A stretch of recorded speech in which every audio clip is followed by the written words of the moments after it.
A graça e a paz do Senhor Jesus, é uma bênção, um privilégio estar aqui com vocês, uma honra.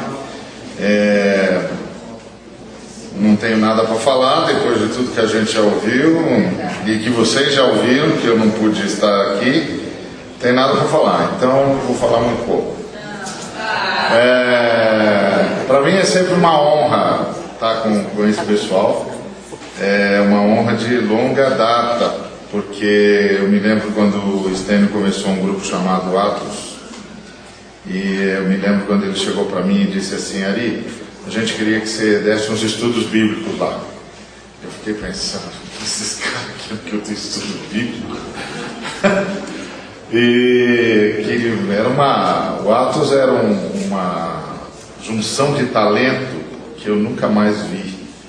Era muito talento numa banda só, uma coisa tão impressionante. Eu dizia, não é possível, Deus botou tudo aqui, não sobrou nada para lugar nenhum. Mas, e aí eles, além de fazer isso, ainda me levavam para pregar quando eles iam fazer os programas evangelísticos. Aí eles iam fazer os programas, eu lembro que uma vez a gente foi lá, Maria Alice tinha um grupo lá na enfermagem, onde ela estudava, que era evangelista para Chuchu. E a gente foi lá e eles me levavam para pregar e eu ficava impressionado que eles me chamavam para essas coisas, uma vez que a música deles já dizia tudo. Então, para mim é um privilégio estar com esses irmãos e irmãs de forma tão rica, nesses anos todos, não abandonaram o seu chamado. E eu queria compartilhar com vocês um texto que todos nós conhecemos. Antes eu queria pedir que alguém achasse água para mim, por favor. Já foi buscar. Aí, valeu. Mateus 28.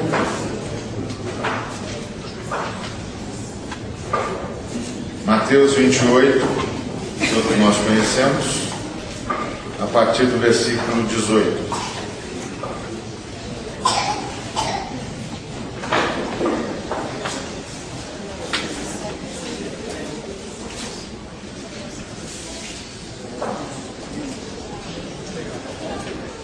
Mateus 28, a partir do versículo 18.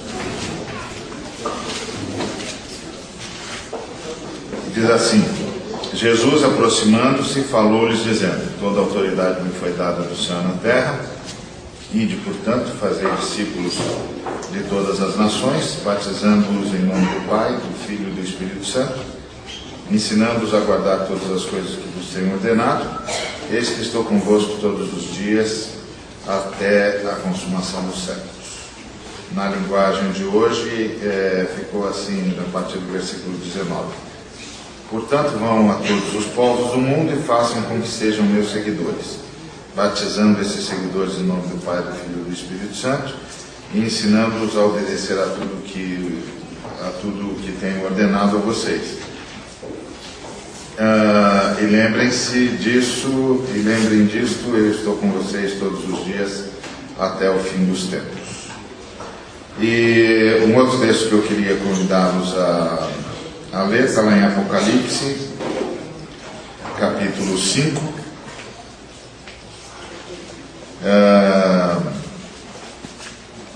versículo 13. Apocalipse, capítulo 5, versículo 13.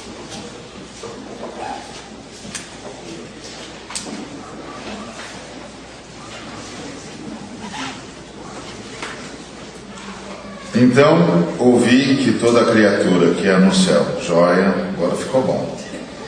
Obrigado. De vidro, melhor ainda, né? Melhor ainda, porque é ecológico, tudo certo. Então ouvi que toda criatura que há no céu e sobre a terra, debaixo da terra e sobre o mar, e tudo que neles há, estava dizendo àquele que está sentado no trono e ao Cordeiro: seja o louvor e a honra e a glória e o domínio pelos séculos dos séculos. E os quatro seres viventes respondiam: amém. E também os anciãos prostraram-se e adoraram. Pai querido, obrigado por tudo que o Senhor já nos falou de forma tão linda e tão rica. Rogamos que da mesma forma fale conosco através da Tua palavra, em nome de Jesus. Amém. Bom, essa aqui que é um texto muito conhecido, então a gente vai só lembrar algumas coisas que a gente já sabe e pronto. O Senhor está dizendo que é para ir para todas as nações e fazer discípulos e batizá-los, etc. E eu gosto desse texto aqui porque ele fala que é para fazer discípulos das nações. Isso significa que não é apenas fazer indivíduos discípulos de Cristo, mas fazer de pessoas que são parte de nações discípulos de Cristo.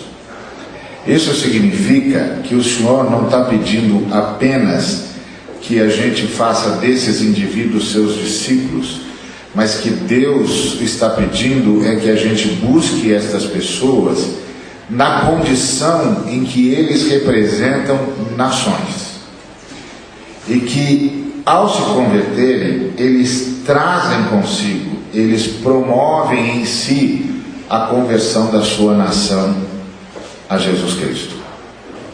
Então, eu queria, primeiramente, para trabalhar um pouquinho esse texto que os irmãos já conhecem bastante, dizer que há uma diferença entre uma afirmação e outra. Na afirmação, que é para ir pregar toda a criatura, nós estamos buscando transformar indivíduos em discípulos. A gente prega a criatura. Então a gente está abordando aquele indivíduo, aquela pessoa, homem e mulher, na sua individualidade e no fato de que ela é em si mesmo um universo próprio. E aí a gente então está pregando a criatura. Então a gente está pregando a criatura e a gente está abordando aquela criatura como um universo próprio. E a gente está trabalhando para que esta criatura se torne nova criatura, portanto, discípulos de Cristo. Mas quando a gente está abordando essa mesma pessoa na condição de alguém que pertence a uma nação, ela é mais do que um universo próprio, ela representa um universo particular, que é o que nós chamamos de nação. E aí nós não estamos chamando só a pessoa, nós estamos chamando tudo o que ela representa e nós estamos chamando tudo o que ela significa. Ela é membro de uma nação. E o que é uma nação? Nação é principalmente um complexo cultural. Um complexo cultural. Cada um de nós, em cada uma das nações, é um complexo, em cada uma das nações, cada ser humano está num complexo cultural único. E como disse o Rubem Alves, cultura é um jeito particular de ser gente. Então, quando eu falo com o indivíduo, com a pessoa, levando em consideração que ela é em si mesma um universo próprio, estou falando com aquela criatura, eu estou dizendo para aquela criatura que a única maneira dela ser a criatura que ela pode ser é encontrando-se com o Criador. Mas quando eu estou falando com aquela criatura na perspectiva de que ela faz parte de uma nação, de um complexo cultural, de um jeito diferente e particular de ser gente, eu não estou apenas buscando a conversão dela em si, mas a conversão de tudo que dá significado para ela, a sua nação. Porque nação, cultura, é um jeito particular de ser gente. Bom, e quando é que a gente sabe que uma nação se converteu? A gente sabe quando um indivíduo se converteu. Ele ou ela passam a adorar o Senhor, reconhece Jesus como seu Senhor e como seu Salvador, passa a ser a habitação do Espírito Santo. O Espírito Santo passa a testificar com o Espírito dela que ela é filha de Deus. Ela passa a assumir os valores de Cristo como seus próprios valores. E ela se rende totalmente a Jesus Cristo como seu Senhor e seu Salvador. Pelo menos deveria ser assim. E como é que a gente sabe que uma nação se converteu? Que marcas a gente tem de que não é apenas um grupo de indivíduos que está se convertendo, mas que uma nação está se convertendo? Como eu disse, a nação é um complexo cultural. É claro que é muito mais do que isso, tem muito mais implicações, mas isso aí vocês perguntam para o Gideão, porque isso é coisa de sociólogo. Eu não vou entrar nesse negócio. Para mim, como teólogo, basta essa definição. Nem teólogo eu sou, na verdade, então, para mim, então, basta mesmo. A nação como complexo cultural. Então, como é que a gente sabe que uma nação se converteu? Quando a cultura dela se converteu. E isso é uma coisa, por exemplo, que no Brasil, durante séculos não aconteceu. Centenas, milhares, milhões de brasileiros e brasileiras se converteram. Nós já temos 150 anos pelo menos de Evangelho, um pouco mais agora, 170 eu acho. E milhões de brasileiros e brasileiras se converteram. E nós temos os nossos próprios santos e santas, gente que a gente já cita como exemplo, que já estão na nossa história, que a gente lembra com carinho, cujos nomes já fazem parte da história da igreja no Brasil, gente que já foi para o Senhor, mas que nunca saiu do nosso coração. Mas conosco aconteceu um fenômeno triste, que é milhões de brasileiros e brasileiras se converteram, mas a nação brasileira não se converteu. Durante décadas foi assim. Por quê? Porque nos nossos cultos não tinha nenhuma expressão da nossa cultura. Então, nós fomos ensinados sobre Jesus Cristo e estava muito jóia, é isso mesmo, Jesus Cristo é tudo aquilo que disseram para a gente. E muito mais, porque a gente mesmo descobriu coisas de Jesus Cristo que as pessoas que vieram falar conosco aprenderam conosco. Mas a gente entrava nos nossos cultos, e para a gente entrar nos nossos cultos, a gente tinha que sair do Brasil.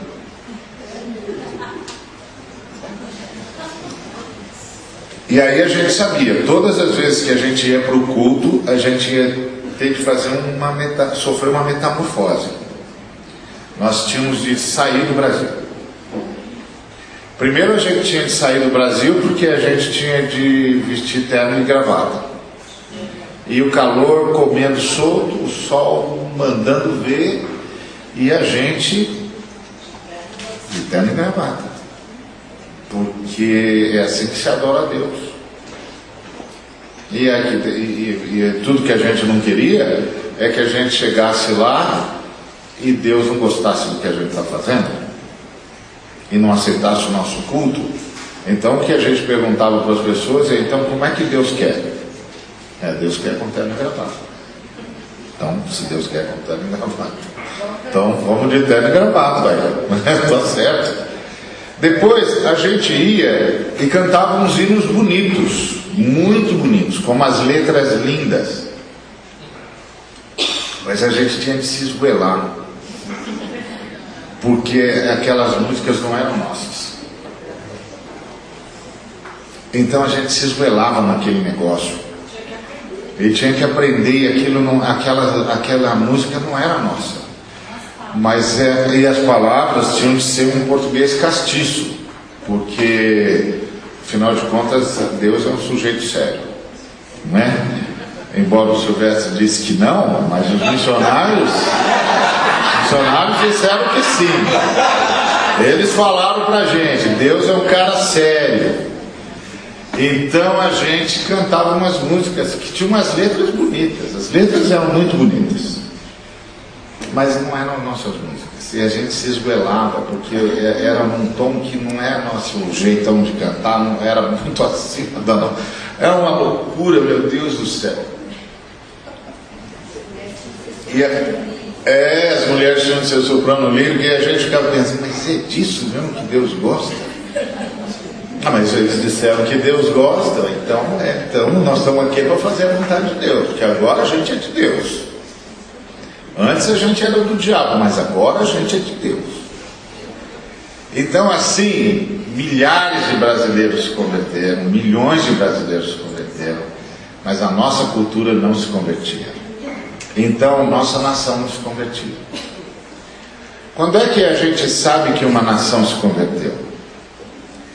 É quando a gente pega todas aquelas expressões culturais, a música, o teatro, a forma de fazer poesia, que a gente usava para cantar as nossas dores, as mazelas de estarmos no inferno, as mazelas de estarmos opressos por uma religião ritualística, por uma idolatria oca, e a gente começa a usar para falar da alegria de ter sido encontrado por Jesus Cristo.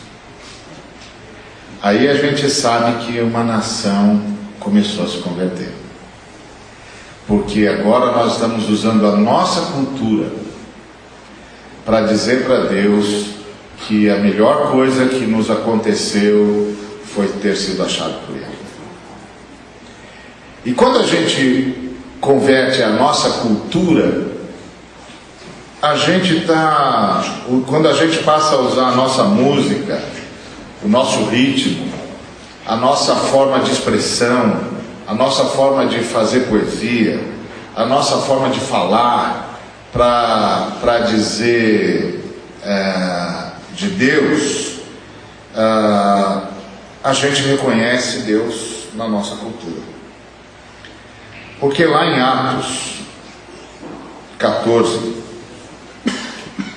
tem uma coisa muito interessante. Interessante, esquisita, e às vezes, diante desse texto, eu já tive vontade de brigar com Deus. Mas eu não fiz isso porque eu não sou bobo. Meus cabelos brancos já me ensinaram a não entrar em briga que você vai perder. Então, por que eu vou entrar se eu vou apanhar? Mas lá em Atos 14, versículo 17, tem uma frase do apóstolo Paulo. E a frase do apóstolo Paulo é assim: contudo, não se deixou ficar sem testemunho de si mesmo, fazendo o bem, dando-vos do céu chuvas e estações frutíferas, enchendo o vosso coração de fartura e de alegria. Em que contexto que o Paulo disse isso? Ele estava em Listra com o Barnabé, estava pregando, e aí tinha um moço paralítico assistindo a mensagem, ouvindo o Paulo. E o Espírito Santo começou a mexer com aquele homem. E de repente o Paulo viu que naquele homem surgiu fé. Que coisa, hein?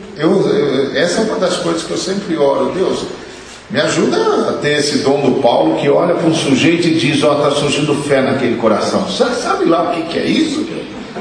Você já parou para pensar o que é um pregador de repente olhar para uma pessoa e dizer assim: eu estou reconhecendo Deus, Ele está entrando em você? Olha, isso é brincadeira, hein? Dá licença, hein? Vamos combinar, isso não é para qualquer um, hein? Então o Paulo viu que estava surgindo fé no coração daquele homem e deu uma ordem: em nome de Jesus, levanta e anda. E ele levantou e andou. O povo entrou em polvorosa. E também, quem é que não entraria? O povo de Listra entrou em polvorosa e começaram a dizer que tinham sido visitados pelos deuses Júpiter e Mercúrio. Está vendo? Que era o Júpiter era o Barnabé e o Mercúrio era o Paulo, porque o Paulo era o que falava, que é o Deus da palavra, o Mercúrio. Então é o Mercúrio. Aí chamaram os sacerdotes de Júpiter e de Mercúrio. E os sacerdotes de Júpiter e de Mercúrio vieram, cada um deles, com um holocausto para oferecer para o Paulo e para o Barnabé. Aí o Paulo e o Barnabé entraram em pânico. Começaram a dizer de jeito nenhum, de jeito nenhum, de jeito nenhum, isso é uma loucura, não somos nós, e não existe Júpiter, não existe Mercúrio, só existe um Deus, que é o Deus que nós anunciamos. E que vocês pensam que ele nunca se manifestou para vocês? Ele se manifestou sim, ele deu testemunho da existência dele o tempo todo. E como foi que ele deu testemunho da existência dele o tempo todo? O Paulo disse: fazendo o bem para vocês, dando-vos do céu chuvas e estações frutíferas, enchendo o vosso coração de fartura e de alegria. Nessas horas eu quero brigar com Deus, porque eu sempre digo: Deus, o Senhor é ruim de marketing. Porque se o Senhor fosse bom de marketing, o Senhor só mandava desgraça, porque aí me facilitava a vida. Eu chegava lá e dizia: tá vendo, vocês estão nessa desgraceira toda aqui, porque vocês não conhecem Jesus, é por isso que nada dá certo, não planta e não colhe, não vem chuva nunca, vocês vivem aí angustiados, arrastando-se no chão e dizendo: ó vida, ó dor, ó morte, não vai dar certo, não vai dar certo. É porque vocês não conhecem Deus. Facilitava para a sua vida, a minha vida como pregador. Mas Deus é um sujeito ruim de marketing. Então ele não só não é sério, como ele é ruim de marketing. Tá certo? Então vou me aliar ao Silvestre aqui. Ele não só não é sério, como ele é ruim de marketing. Porque ao invés dele fazer essa desgraceira, ele enche o coração das pessoas de fartura e de alegria, para dizer para elas: você não me conhece, mas eu conheço você. E ele faz o bem para aquelas nações, ele faz cair chuva, ele faz o solo frutificar, para dizer para aquelas nações: vocês não me conhecem, mas eu conheço vocês. E aí, o que isso significa? Onde é que esse bem, essa chuva, essa estação frutífera e esse coração cheio de fartura e de alegria aparece? Na cultura. Na cultura. A cultura, em grande parte, é o presente de Deus para essas nações todas. É o jeito de Deus enchê-los de alegria no meio de tanta tristeza. É o jeito de Deus encher o coração deles de fartura e de esperança no meio de tanto desespero. É o jeito de Deus dizer para eles: eu conheço vocês, eu gosto de vocês, e eu não vou deixar o inferno fazer com vocês o que quer, mesmo que vocês não me conheçam. Eu vou comunicar para vocês uma alegria que ele quer roubar de vocês o tempo todo. Eu vou comunicar para vocês uma esperança que ele não quer que vocês tenham. Até que um dia vocês saibam que por detrás de toda essa alegria, por detrás de todos esses momentos de alegria, que por detrás de toda essa música que vocês conseguiram produzir, que por detrás de toda essa arte que vocês conseguiram gerar, que por detrás de toda essa forma de fazer poesia, de fazer canção, de fazer arte, de pintar, de celebrar que vocês desenvolveram, era eu que estava dizendo para vocês que, embora vocês não me conhecessem, eu conhecia vocês. E que, embora vocês não me amassem, eu sempre amei vocês. E que, embora vocês não sabiam me cultuar, Eu sempre quis estar no meio de vocês. Porque alguém inventou que Deus só aparece quando é cultuado. Mas se Deus não aparece, nada aparece. Então, se tem alguma coisa em algum lugar, é porque Deus apareceu de alguma maneira. E foi isso que o Paulo disse. Se o Paulo dissesse isso hoje, ele ia ser chamado de herege. Mas ainda bem que ele disse antes e ficou na Bíblia. Deus não se deixou ficar sem testemunho de si mesmo. Então, como Deus deu testemunho de si mesmo? Gente, eu existo e estou aqui. Como ele fez isso? Gente, eu existo e gosto de vocês. Gente, eu existo e vocês estão no meu coração. Como que ele fez isso? Ele fez o bem. Ele fez o bem para todas as culturas, para todos os povos. E ele fez cair chuva do céu para aquelas figueiras frutificarem. E ele fez estações frutíferas para todas as criaturas poderem se encurvar carregando seus próprios filhos. Mas ele fez mais. Estou falando que ele é ruim de marketing. Ele fez mais. Ele encheu o coração desse povo de fartura e de alegria.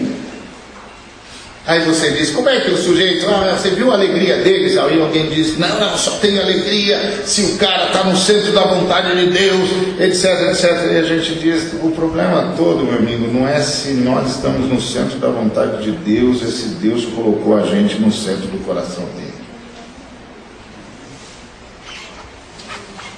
E Deus colocou todo mundo no centro do coração dele. E decidiu que ia encher o coração desse pessoal de fartura e de alegria. E é essa fartura, essa alegria, esse bem que gerou o que nós chamamos de cultura. É claro que em todas as culturas tem o dedo de Satanás. Claro, não há a menor dúvida disso. Se você nunca percebeu, dá uma voltinha aí pelo mundo afora, depois você volta. Mas isso é como uma vez eu conversei com um moço e ele falou assim, pastor, eu não acredito no seu Deus não. Eu disse, que pena, né? Mas ele acredita em você, porque você está aí, né? Então ele acredita em você. Aí ele disse para mim, eu não acredito no seu Deus por causa do mal. Eu disse, eu acredito justamente por causa do mal. Aí ele disse, não é possível. Eu falei, é possível sim, claro que é, eu estou falando, mas está dizendo que estou falando. Aí ele disse, por quê? Eu falei, o mal respeita limites? Não. Moral? O mal para diante da moral? Não. Diante da ética, ele para? Não. Ele para diante da lei? Não. Ele para diante da vontade das pessoas? Não. Então por que o mal não tomou conta de tudo? Bem pensado. Então como é que você explica o bem? Ele disse, eu não sei. Eu falei, pois eu sei. Que sorte, hein?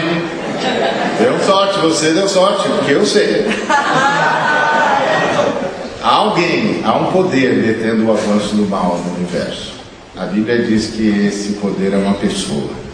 E é nessa pessoa que eu creio. Então, cultura está lá, em todas as culturas. E está na nossa também. Mas durante muito tempo, o pessoal disse para nós que com a nossa cultura não dava. Porque a nossa cultura era do demônio. Eles só esqueceram de dizer que o demônio não cria nada. O demônio não gera nada. Aí eles disseram que essas músicas eram do demônio. E eu dizia, mas gente, o demônio não canta. Porque o demônio cantava, foi castigado, não canta mais. Não é isso? Está na Bíblia o tempo todo. O cara andava no lugar dos louvores e cantava, e cantava, e cantava, e cantava, e pá! Achou-se a soberba no coração dele. E ele foi derrubado para o mais profundo das trevas. E nas trevas ninguém canta. Não tem música no inferno. Nem o rock. Nem o rock. Não tem música no inferno.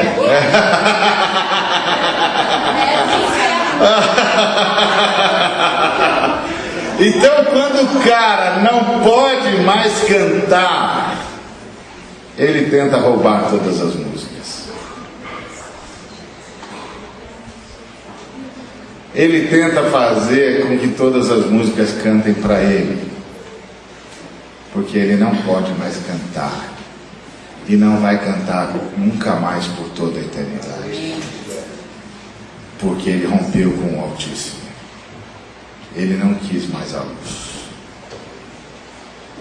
Mas os caras diziam que era dele. Eu disse, mas gente, como é que um cara que não canta mais tem música? Não tem.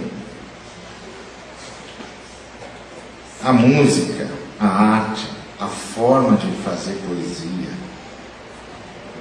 esse nosso jeitão, faz parte do que está aqui no 14:17. Porque o diabo não canta, mas Deus canta. Porque a linguagem, alguns dizem que a linguagem do universo é a matemática. Não. A linguagem do universo é a matemática que tem som, que é a música. Porque música é matemática. Só que a matemática que tem som. Linguagem de Deus é a música. Aquele ser maligno cantava. Agora não canta mais. Mas Deus continua cantando. Os anjos continuam cantando. Porque só há música no céu. Não tem música no inferno. Então, como é que uma nação, a gente sabe que uma nação se converteu? Quando a nação consegue pegar aquela alegria e aquela fartura do coração que gerou as nossas músicas, que gerou os nossos ritmos, que gerou os nossos sons, que gerou os nossos acordes, que gerou as nossas batidas, e finalmente diz, era Deus o tempo todo dizendo para nós que gostava de nós. Era Deus o tempo todo dizendo para nós que gostava de nós. Agora vamos usar tudo que Deus nos deu para dizer que gostava de nós, para a gente dizer o quanto a gente gosta dele agora. Não é isso? Não é isso que está nas Escrituras Sagradas? Não faz 2000 anos que isso está aqui? Não é extraordinário? Não é extraordinário esse jeito de Deus gostar das pessoas? É uma coisa, eu fico maluco com essas coisas. Eu fico, às vezes que eu estou lendo essas coisas, eu falo, Deus, isso não é brincadeira, o senhor está brincando comigo, não é possível que o senhor está falando, fez isso mesmo. Mas ele fez. Então,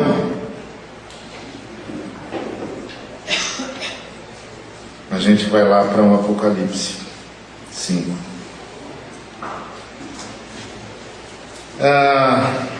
Esse texto do Apocalipse 5 fala do culto do universo.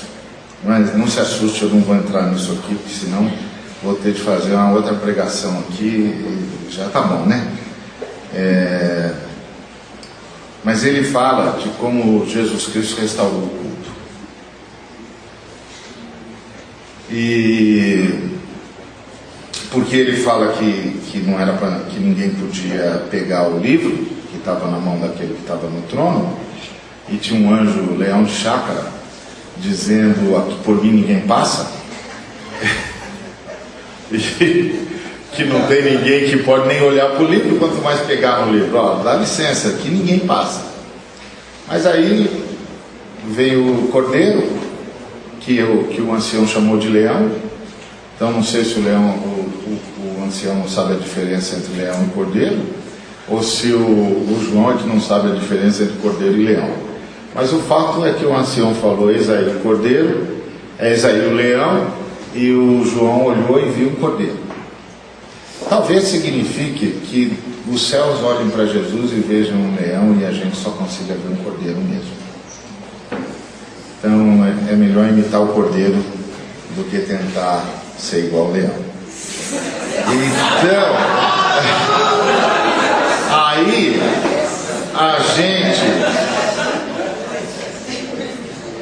aí o cordeiro veio, não pediu licença, não se apresentou, não mostrou nada. As credenciais dele é que ele era um cordeiro marcado pelo sacrifício. Ele foi passando, pegou o livro, tomou o livro, aliás, o texto é claro, tomou o livro. E aí o João deve ter pensado: vai começar um quebra-pau aqui, porque o anjo disse: ninguém pega. Esse negócio vai ficar feio. Mas em vez do negócio ficar feio, começou um culto. E aí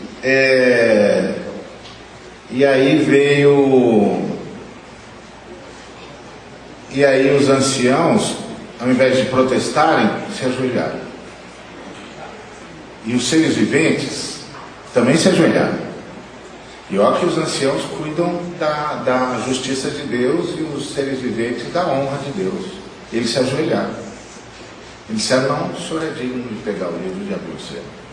Porque o senhor morreu e com o seu sangue o senhor comprou os homens de toda a raça, tribo, língua e nação. E o senhor fez deles reino e sacerdote para o nosso Deus, e eles vão reinar sobre a terra. Aí faltam os anjos, porque o anjo disse que ninguém passa. E de repente bilhões de anjos cercaram o trono. Porque esses caras, eles são bons em perceber rebeldia, porque quando Lúcifer tentou, os bilhões fiéis puxaram a espada e disseram: você nem vai enfrentar Deus, nós vamos derrubar você aqui agora, já. Então bilhões de anjos cercaram o trono, os seres viventes, o cordeiro cercou todo mundo, e entraram no cântico e começaram a dizer: é verdade, o Senhor é digno de receber toda a força, todo o poder, toda a glória, toda a riqueza. O Senhor está no comando. Aí de repente veio aquele pessoal que estava em silêncio durante séculos, porque tinham sido banidos da presença de Deus, banidos da presença de Deus. Aqueles que o Cordeiro comprou com o seu próprio sangue. E todas as criaturas no céu, na terra e debaixo da terra, toda a criação, começou a entoar um cântico àquele que está sentado no trono e ao Cordeiro. Seja o louvor e a honra e a glória para sempre. E foi muito legal esse culto das criaturas. Porque os europeus, eles foram chegando com aquelas orquestras maravilhosas. E aquilo é som extraordinário. E aí, os africanos foram chegando com aquela percussão, em cima do que os europeus estavam fazendo. E aí os brasileiros foram chegando com o swing, com a bossa e com outro jeito de bater o tambor. E os asiáticos foram chegando com as suas músicas. E todo mundo foi cantando uma música só, e de repente havia um som extraordinário, e todas as culturas estavam lá, e todas as músicas estavam lá, e finalmente aquele que está sentado no trono e o Cordeiro receberam uma honra que lhes eram devidas, porque as culturas se converteram. Eu queria dizer a vocês que estão sendo agentes da conversão da nossa cultura, não parem. Nós vamos ouvir o som de vocês naquele dia. Amém. Que Deus os abençoe.